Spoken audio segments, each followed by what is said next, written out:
Hello guys, welcome back to my channel Earth Mom Reactions. मैं हूं ज्योति और welcome है आप सभी का मेरे चैनल में। चैनल में नए हैं तो मेक श्योर चैनल को सब्सक्राइब ज़रूर कीजिए। वीडियो पसंद आई तो लाइक भी करिए। कमेंट सेक्शन में कमेंट करके ज़रूर बताइए कि आप सबको मेरा वीडियो कैसा लगा। ऑल्सो अगर आप इस वीडियो के माध्यम से चैनल में नए जुड़े हैं तो यहाँ पर साइड में आपको एक बेल नोटिफिकेशन भी मिलेगा, इसको भी हिट कर दीजिए ताकि मेरे आने वाली हर वीडियो का नोटिफिकेशन आप तक सबसे पहले पहुँच जाए। तो चलिए इसी के साथ आज का रिएक्शन वीडियो हम लोग शुरू करते हैं।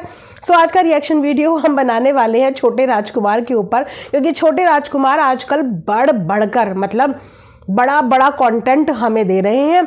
छोटे राजकुमार ने आज फिर से नहले पे दहला मारा है। कल तो छोटे राजकुमार ने सोशल मीडिया के साथ साथ अपने घर वालों को भी बहुत ज़्यादा शॉक दे दिया था, क्योंकि चुपके से ससुराल में आके प्रेगनेंसी रिवील कर दी थी। लेकिन आज के व्लॉग में तो उन्होंने दोबारा से नहले पे दहला मारा है और वो वीडियो है क्रेडिट वाला वीडियो। सो चलिए इसी वीडियो से रिगार्डिंग हम लोग आज बात करने वाले हैं। बिना स्किप करे हुए पूरा रिएक्शन ज़रूर सुनना आप लोग। उससे पहले अगर आप लोगों को कश्मीरी इयररिंग्स आजकल जो कि बहुत ज़्यादा ट्रेंड में चल रहे हैं लेने हैं तो देखिए गाइस, मैंने अपने लिए ये ऑक्सीडाइज प्लस गोल्ड के कॉम्बिनेशन में कश्मीरी इयररिंग्स लिए हैं, जो कि बहुत ही खूबसूरत है, बहुत ही सुंदर, बहुत ही एलिगेंट। ये आपके एथनिक, वेस्टर्न और इंडो वेस्टर्न हर ड्रेस के साथ चले जाएंगे, क्योंकि ये पूरा कंप्लीट गोल्ड नहीं है, ये ऑक्सीडाइज प्लस गोल्ड के कॉम्बिनेशन में है। तो इसका लिंक मैं ऑलरेडी अपने कम्युनिटी पोस्ट पे शेयर कर चुकी हूँ, वहाँ से जाके बाय कर सकते हो। लेकिन आज मुझे आपको दिखाना है और आपके साथ शेयर करना है ये विंटर का बहुत ही वार्म नाइट सूट। इससे पहले भी मैंने आप लोगों से 3 से 4 नाइट सूट शेयर करे जो आप में से बहुत सारे लोगों को बहुत पसंद आए हैं। तो एक और मैंने ये अपने लिए बाय किया है जो कि पर्पल और पिंक के कॉम्बिनेशन में है, मतलब मिक्स है। बहुत ही अल्टीमेट फैब्रिक है गाइज। इसका जो फैब्रिक है ना, इसके साथ आपको स्वेटर पहनने की जरूरत नहीं पड़ेगी। प्लस अगर आप जॉइंट फैमिली में रहते हो या फिर आप टॉप के साथ विंटर आउटफिट पहनने में कंफर्टेबल नहीं हो, तो ये जो नाइट वेयर्स है ना, ये कुर्ते पैटर्न में है, यानी कि आप कंफर्टेबल होकर जॉइंट फैमिली के साथ भी आराम से इन्हें पहन सकते हो। ये इसका फुल लेंथ फोटो है, सभी साइजेस में अवेलेबल है। इसी वीडियो के कमेंट सेक्शन में लिंक पिन कर दूंगी। अगर वीडियो के कमेंट सेक्शन में लिंक नहीं मिलता है आपको तो एक बार कम्युनिटी पोस्ट चेक कर लेना, वहां पे डेफिनेटली मिल जाएगा। तो चलिए इसी के साथ वीडियो में बढ़ते हैं आगे। तो छोटे राजकुमार तो भाई कंटेंट की बारिश कर रहे हैं। छोटे राजकुमार को ये बात तो कल समझ में आ गई थी कि कैसे उनकी एक वीडियो के ऊपर उनके परिवार वालों की 4 से 5 वीडियो भारी पड़ गई। लेकिन अब छोटे राजकुमार ने सोचा अब मैं नेक्स्ट कंटेंट क्या बनाऊं। तो छोटे राजकुमार आज अपनी वो जर्नी हमारे साथ शेयर करने के लिए आए, जिस जर्नी के माध्यम से उनकी पर्सनल बिलीव्स हैं कि उनकी ज़िंदगी में इतनी बड़ी खुशियां आई। क्योंकि गाइज जब ये खुशियां हमारी ज़िंदगी में आती है ना, तो फैमिली के हर एक इंसान का ना एक अलग अलग बिलीव्स और एक अलग अलग एक्सपीरियंस होता है इन चीज़ों को लेके। तो बीइंग अ पेरेंट, उन दोनों का क्या एक्सपीरियंस था, उनकी बिलीव्स क्या कहती हैं कि उनको ये जो गिफ्ट मिला है ईश्वर की तरफ से, ये जो आशीर्वाद मिला है, वो उन्होंने आज अपनी जर्नी में शेयर किया। उन्होंने ये बात हमें बताई जो आज तक सोशल मीडिया पे शायद हमें पता नहीं थी। आई डोंट नो आप में से कितने लोगों को पता होगी, बट मुझे पहली बार ये बात पता चली कि जब ये सारा परिवार वैष्णो दरबार गया था तो उस वक्त पे ये वैष्णो माता के दर्शन करके ही वापस आ गए थे, ये भैरव बाबा के दर्शन करके आए ही नहीं। आज जब छोटे राजकुमार ने ये वाली अपनी जर्नी बताई तो वो जर्नी सुन के मुझे कहीं ना कहीं, कहते हैं ना, एक कनेक्शन फील होता है। क्योंकि मेरी तो ये बहुत स्ट्रांग बिलीव्स हैं कि आप जब भी वैष्णो दरबार जाओ और अगर आप भैरव बाबा के दर्शन नहीं करके आ रहे हो तो आपकी वो यात्रा कंप्लीट मानी ही नहीं जाती। क्योंकि देवभूमि में, हमारे पहाड़ों में भैरव बाबा की क्या मान्यता है और क्या उनको माना जाता है, ये आई थिंक हर एक उत्तराखंडी बहुत अच्छे से जानता होगा। तो मेरी तो बहुत स्ट्रॉन्ग पर्सनल बिलीव्स हैं कि माता के साथ अगर आप भैरव बाबा के दर्शन नहीं करके आ रहे हो तो यस, वो यात्रा आपकी अधूरी रह जाती है। वहाँ पे छोटे राजकुमार ने बताया कि जब सारा परिवार ये बोल के कि हम थक गए हैं, सिर्फ वैष्णो माता के दर्शन करके वापस लौट आए, वहाँ पे छोटे राजकुमार अपनी वाइफ के साथ भैरव बाबा जी के दर्शन करके आए। ये थी उनकी बिलीफ नंबर 1, उनकी स्ट्रॉन्ग बिलीफ्स। उसके बाद उन्होंने अपना दूसरा एक्सपीरियंस शेयर किया राधा रानी जी का आशीर्वाद। वहाँ पे उन्होंने अपना वो भी एक्सपीरियंस शेयर किया कि किस तरीके से वहाँ पे अंधेरे में वो भटक रहे थे, फिर एक आदमी उन्हें मिलता है। वो था उनका सेकंड बिलीफ्स। और उसके बाद उनकी वाइफ का प्रेमानंद महाराज जी की तरफ झुकाव होना, रुझाव होना, कंट्रोवर्सी से एकदम दूर, नेगेटिविटी से एकदम दूर। जिस तरीके से उसने बताया कि मैं अपना मैक्सिमम टाइम प्रेमानंद महाराज जी को देखने में ही निकालती हूँ, उनके भजन सुनती हूँ, उनकी बातें सुनती हूँ और बाकी कोई नेगेटिव चीज़ मैं देखती ही नहीं। और शायद यही कहीं ना कहीं रीज़न है उसका पॉजिटिव रहने का, क्योंकि जब हम नेगेटिविटी को देखते नहीं गाइस, तो वो नेगेटिविटी हम तक पहुँचती नहीं। और अगर बाई चांस हम वो नेगेटिविटी देख भी रहे हैं, लेकिन अगर हम सच्चे मन से प्रेमानंद महाराज जी को फॉलो करते हैं ना, तो उनके हर प्रवचन में हर चीज़ का जवाब है, हर चीज़ का जवाब। तो इंसान अपने आप इतना पॉजिटिव हो जाएगा कि उसको कभी भी किसी को जवाब देने की नौबत ही नहीं आएगी। और शायद यही रीज़न है कि इस पूरे परिवार में वही एकमात्र लड़की है जो अभी तक ट्रॉल नहीं हुई, जिसको अभी तक किसी ने भला बुरा या बहुत गंदा नहीं बोला, क्योंकि उसने कभी गंदगी में पैर रखा नहीं। तो उसने अपने दो एक्सपीरियंस दोनों हस्बैंड वाइफ ने शेयर करे, जो उनकी पर्सनल स्ट्रॉन्ग बिलीव्स थी कि उनकी इस भाव को देख के ही भगवान ने उनको आशीर्वाद दिया। एक और बहुत ही स्ट्रॉन्ग वर्ड्स में अपनी बात रखी छोटी बहू रानी ने कि भगवान के आगे जब आप बिना छल कपट और सच्ची श्रद्धा से कोई चीज़ मांगते हो तो वो ज़रूर पूरी होती है। जो छल कपट शब्द उसने यूज़ किया, बहुत भारी शब्द है, लेकिन इतने पावरफुल शब्द हैं कि वाकई में अगर आप बिना छल कपट के ईश्वर से मांग रहे हो वो चीज़, तो ईश्वर आपको वो चीज़ देता है। लेकिन आजकल भगवान से मांगने की क्या ट्रेंड चल रहा है? आप एक तरफ भगवान के आगे हाथ जोड़ के उनसे मांग रहे हो, दूसरी तरफ आपके चारों ओर वीडियो शूट हो रही है। भगवान और एक इंसान का जो टाइम होता है, मेरे हिसाब से वो एक पर्सनल और प्राइवेट जोन होता है। सुना होगा आप लोगों ने कि जब भी आप भगवान से कुछ मांगो ना, कभी भी इस चीज़ को बताना नहीं चाहिए। ये सिर्फ आप और आपके भगवान के बीच की बात होती है, पर्सनल प्राइवेट चीज़ें। लेकिन आजकल पर्सनल प्राइवेट चीज़ों के नाम पे रोना आ रहा है तो वीडियो में कैप्चर हो रहा है, कहीं पे आरती पूजा पाठ घंटी बज रही है तो वीडियो व्लॉग में बकायदा दिख रहा है। गलती से अगर आपका फेस नहीं शो हो रहा है तो कैमरामैन को आगे बुला के लिटरली इशारा दिया जाता है कि आगे आके उस चीज़ को कवर करो। ये चल रही है आजकल भगवान की पूजा पाठ वीडियो और व्लॉग्स के लिए। लेकिन मेरा मानना यह है कि जब आप भगवान से कुछ मांगो तो वो आपका दिल, आपकी अंतरात्मा और भगवान के बीच की बात होती है। वो आप डंके बजा बजा के शोर शराबा करके नहीं मांगते। और आई थिंक वही मुराद पूरी भी होती है। नहीं तो आपने कभी भी इनके घर की छोटी बहू को ये सब चीज़ें करते हुए नहीं देखा होगा। हमने बेसिकली उसको बहुत कम देखा है कि उसने कभी बहुत कम पूजा पाठ करी भी है या नहीं।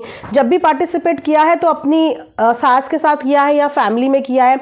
लेकिन ये आज पता चला कि वो राधा रानी को इतना ज़्यादा मान रही है, उनकी तरफ उसका झुकाव हो रहा है, वो ये सारी चीज़ें फॉलो कर रही है, सुन रही है। ये आज उसकी जो निजी ज़िंदगी में, पर्सनल लाइफ में जो चीज़ें वो कर रही है, ये आज बेसिकली पता चला है। वरना इसीलिए उसने बोला कि सच्चे दिल बिना छल कपट के जो चीज़ आप भगवान से मांगते हो वो चीज़ भगवान आपको एक ना एक दिन ज़रूर देखता है, क्योंकि ईश्वर आपका भाव देखता है ना। तो जहाँ पे क्रेडिट दिया उन्होंने ईश्वर को, उसी के साथ मेरा मानना यह है, मैं अगर यहाँ पे अपना एक पर्सनल पीओवी फिट करने की कोशिश करूँ, क्योंकि एज अ रिएक्शन चैनल हमारा भी काम यही होता है कि हम वहाँ पे अपना पर्सनल पीओवी डालें कि ओके सब चीज़ भगवान की ही आशीर्वाद से होती है। लेकिन अपनी खुशियों के बीच में हम लोग कहीं ना कहीं इतने खो जाते हैं कि जो जरिया ईश्वर ने चुना है, यानी कि जो औरत ईश्वर ने चुनी है, जिसके गर्भ में ईश्वर ने बेबी दिया है, उसको क्रेडिट क्यों नहीं देते। मुझे लगता है कि अगर भगवान के बाद जो क्रेडिट डिजर्व करता है वो वही औरत करती है जो अपने गर्भ में बच्चे को 9 महीने पालती है, आपकी पीढ़ी को आगे बढ़ाती है, इतनी दर्द तकलीफ दुख सब चीज़ें सहने के बावजूद इतना प्यारा उपहार देती है, वो लेडी तो क्रेडिट डिजर्व करती है ना। सो मैं तो इस चीज़ का क्रेडिट भगवान के बाद अगर देना चाहूंगी तो इनके घर की छोटी बहू को देना चाहूंगी कि एक मिसकैरेज से डील करने के बावजूद उसने अपनी हेल्थ को साइड में रख के, रेस्ट को साइड में रख के, मई में अगर उसका मिसकैरेज हुआ था तो आप देख लीजिए जून, जुलाई, अगस्त, विद इन 3 से 4 महीने के अंदर उसने दोबारा से कंसीव किया।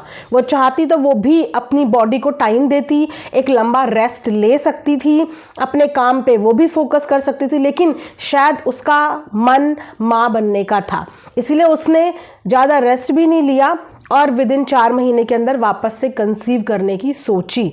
तो क्रेडिट एक माँ भी डिजर्व करती है, हर वो औरत डिजर्व करती है जो अपने गर्भ में एक संतान को रखती है, 9 महीने तक उसका ध्यान रखती है, उसके बाद एक परिवार को एक पीढ़ी देती है, एक जनरेशन देती है। तो सबसे पहले एक क्रेडिट तो हर उस औरत के लिए आप कमेंट सेक्शन में ज़रूर दें, ठीक है। अब उसके बाद क्या होता है कि जो छोटे राजकुमार हैं वो अपनी मम्मी को फ़ोन करते हैं। अब जब वो मम्मी को फ़ोन करते हैं तो मम्मी क्रेडिट अलग लोगों को देती है। जैसे कि मैंने बोला कि हर इंसान की यहाँ पे अपनी खुद की पर्सनल बिलीव्स हैं।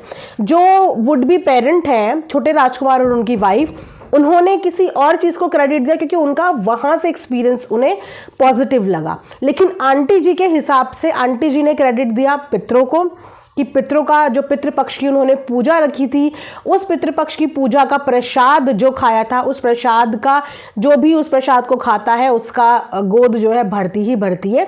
ये आंटी जी की स्ट्रॉन्ग बिलीव्स हैं। अब उसके बाद अगर आप लोगों को याद है, ये वही पितृ पूजा है जिस पूजा में जो जगत भैया हैं वो अकेले आ गए थे और जगत भाभी इसका हिस्सा नहीं बनी थी, जिसके बाद आंटी अगले दिन टॉन्ट मारती हुई नजर आई थी। किस किस को वो व्लॉग याद है जल्दी से बताओ। मुझे इसीलिए याद है क्योंकि मैंने उस वक्त पे रिएक्शन बनाया था कि आंटी जी ने पूजा रखी थी और पूजा में इनकी जो बड़ी वाली बहू है वो नहीं आ पाई थी, और उसके बाद आंटी जी ने अपनी छोटी बहू की 2-3 दिन के बाद व्लॉग में खूब भर भर के तारीफ करी थी कि मुझे लगता है मेरे बाद यही संभालेगी, सब कुछ इसी का है, जिम्मेदारी है, ये करके। याद है आप सब लोगों को?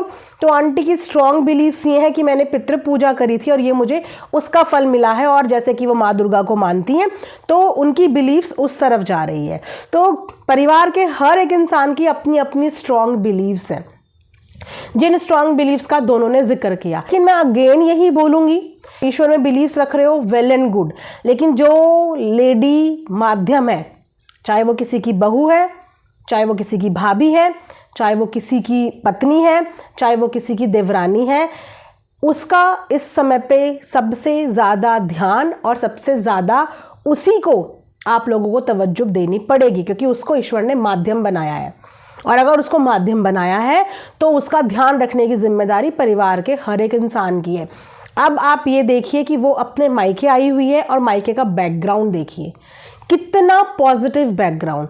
बेसिकली ये जो बैकग्राउंड मायके में देखने को मिला है ना, ये एक हस्बैंड वाइफ का अपने खुद के घर में वहाँ ये बैकग्राउंड होता है। मायके में आपको बहुत रेयर ये बैकग्राउंड देखने को मिलेगा। और छोटे राजकुमार ने एक बात और बोली कि ये बहुत पहले से बैकग्राउंड बना हुआ है, हम लोगों ने आप लोगों को दिखाया नहीं है। जो उनकी वॉल में पीछे बेबीज़ के पोस्टर लगे हैं, तो वो एक पॉजिटिव चीज़ होती है जब पूरा परिवार अपने घर की उस लड़की को स्पेशल फील कराने की कोशिश करते हैं, क्योंकि इस समय पे गाइस सारी खुशियों की हकदार वो है। आप सब जानते होंगे कि जब एक औरत माँ बनने की स्थिति में पहुँचती है तो उसका दूसरा जन्म होता है, राइट। तो इस समय ये उसका मूवमेंट है, ये उसका समय है। इस समय पे उसका परिवार के हर एक इंसान को ध्यान रखना चाहिए, और रखना आई एम श्योर कि रखेंगे भी वो। बाकी जो उसका हस्बैंड है, छोटी बहू का हस्बैंड, नो डाउट कि वो अपनी वाइफ के मामले में अपनी वाइफ को बहुत प्यार करता है, वो प्यार उसका दिखता भी है, उसकी लॉयल्टी भी दिखती है, अपनी पार्टनर के लिए प्यार भी दिखता है और केयर भी दिखती है। वरना ये 4-5 महीने में ऐसा नहीं हुआ कि काम करने के लिए उसको रोका टोका नहीं गया। वो आज वीडियो में ये बात का जिक्र भी कर रहा था। और काम करने के लिए कैसे रोका टोका गया, दिवाली की सफाई के टाइम पे देख लो। दिवाली की सफाई के टाइम पे आंटी जी कितनी गुस्से में थी। क्यों? क्योंकि आंटी का साथ कोई नहीं दे रहा था काम करने में। उस समय तक हम लोगों को तो आइडिया नहीं था, और बहुत सारे लोगों ने जाने अनजाने छोटी बहू को बहुत कुछ गलत भी बोला। लेकिन आज वो चीज़ें पता चल रही हैं ना कि आंटी ने तो गुस्से में व्लॉग बना दिया, उसकी हेट गई छोटी बहू को, लेकिन काम ना करने के पीछे उसके पति ने क्यों नहीं काम करने दिया? क्योंकि उससे पहले वो एक चीज़ को भुगत चुका था, एक बैड एक्सपीरियंस उनकी लाइफ में हो चुका था, और उस एक्सपीरियंस के बाद वो नहीं चाहता था कि सेकंड एक्सपीरियंस ऐसा हो। तो उसके हिसाब से जितना वो प्रिकॉशन ले पाया उतना उसने अपनी वाइफ के लिए प्रिकॉशन लिया। लेकिन इस 3-4 महीने में जब भी छोटी बहू थोड़ा बहुत भी ट्रोल हुई है तो सिर्फ एक चीज़ के लिए हुई है कि काम नहीं कर रही है, घर के काम नहीं कर रही है। और क्यों ऐसा दिखा? क्योंकि ऐसा कंटेंट में दिखाया गया कि वो काम नहीं कर रही है। तो आज शायद उन सब लोगों को भी ये रीज़न पता चल गया होगा जो काम ना करने के पीछे उसको नेगेटिव बोल रहे थे कि वो काम क्यों नहीं कर रही थी, क्योंकि वो इस पूरे घर को एक बहुत खूबसूरत गिफ्ट दे रही थी। चलिए गाइज, इस वीडियो को यहाँ पे एंड करते हैं। आई होप कि आप लोगों को पसंद आया होगा। प्लीज़ कमेंट सेक्शन में ज़रूर बताना। मिलेंगे नेक्स्ट वीडियो में। अपना ढेर सारा ख्याल रखिए। Thanks for watching Earth Mom Reactions. Bye bye, take care, love you all.